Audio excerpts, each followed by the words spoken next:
পুরাতন মালদার শাহপুর অঞ্চলের রায়পুর এলাকায় ঘটল চাঞ্চল্যকর ঘটনা। প্রাইভেট টিউশন পড়ে বাড়ি ফেরার সময় এক যুবকের হাতে ছুরিকাহত হলো দশম শ্রেণীর এক স্কুল ছাত্রী। বর্তমানে আক্রান্ত ছাত্রী আশঙ্কাজনক অবস্থায় মৃত্যুর সঙ্গে পাঞ্জা লড়ছে মালদা মেডিকেল কলেজ হাসপাতালে। জানা গেছে আক্রান্ত ছাত্রীর বয়স 16 বছর। বর্তমানে সে দশম শ্রেণীতে পড়াশোনা করে। তার বাড়ি শাহপুর অঞ্চলের রায়পুর যোধগোবিন্দ ঘাটপাড়া এলাকায়। পরিবারবর্গের অভিযোগ, ইংরেজবাজারের রায়পুরের গোপালপুর এলাকার সুরাজ মণ্ডল নামে বছর 22-এর এক যুবক বেশ কিছুদিন ধরেই ওই ছাত্রীকে নানাভাবে উত্ত্যক্ত করত, যা সোমবার সন্ধ্যায় চরম সীমা অতিক্রম করে। ওই ছাত্রী প্রাইভেট টিউশন পড়ে বাড়ি ফেরার সময় বাড়ির কাছাকাছি রাস্তায় সুরাজ তার পথ আটকানোর চেষ্টা করে, কিন্তু সেই চেষ্টা উপেক্ষা করে ওই ছাত্রী বাড়ির পথে এগিয়ে যায়। আর ঠিক তখনই সুরাজ ধারালো চাকু নিয়ে তার গলায় আঘাত করে বলে অভিযোগ। আর আঘাত করার পরেই সে চম্পট দেয়। এদিকে এই ঘটনার পরপরই স্থানীয়রা ছুটে গিয়ে ওই ছাত্রীকে গুরুতর আহত রক্তাক্ত অবস্থায় উদ্ধার করে মালদা মেডিকেল কলেজ হাসপাতালে ভর্তি করেন।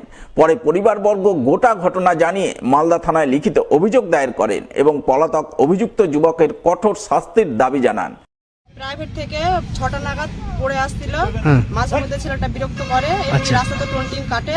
কালকে যখন আসে এবার কি বলেছে বলা বলি করতে করতে ধস্তাধস্তি করতে করতেই বাড়িতে আসলো। আমরা যখন আসি এসে বলছে জেঠি সুরজ গলা কেটে চাকু দিয়ে মোবাইল নিয়ে চলে গেল। আচ্ছা, এই কথাটাই বলছে। জিজ্ঞাসা করলাম দুবার বলতে বলতে 3বার বেলা আর কোনো কথা বলতে পারে না। রক্ত পড়ছে, অনেক রক্ত পড়ছে, কথা তো আর বলতে পারছে না, চেপে ধরে চাকুটা গলায় মেরেছে। তারপরে হসপিটাল নিয়ে ভর্তি আছে এখনো। রাস্তাঘাটে মেয়েদের এরকম হতে গেলে এখন নিরাপত্তা পুলিশকেই দিতে হবে। ঘটনাটা হয়েছিল ওই টিউশনি থেকে আসছিল বাড়ির দিকে আসতে গিয়ে তো রাস্তায় ওকে তো বিরক্ত করে, স্কুলে যায় তো বিরক্ত করতো ছেলেটা। তো যা হোক ওখানে পারেনি বলতে, তো তার মধ্যে ফের রাস্তায় ওই ধরে চাকু দিয়ে গলা কেটে দেয়। কেটে দিয়ে ছেলে পালিয়ে যায়। ব্যাস এইটুকুই জানা আছে। এখন মেডিকেল কলেজে ভর্তি আছে, তো এখনো সিরিয়াস অবস্থায় আছে, জীবনের সাথে লড়াই করছে।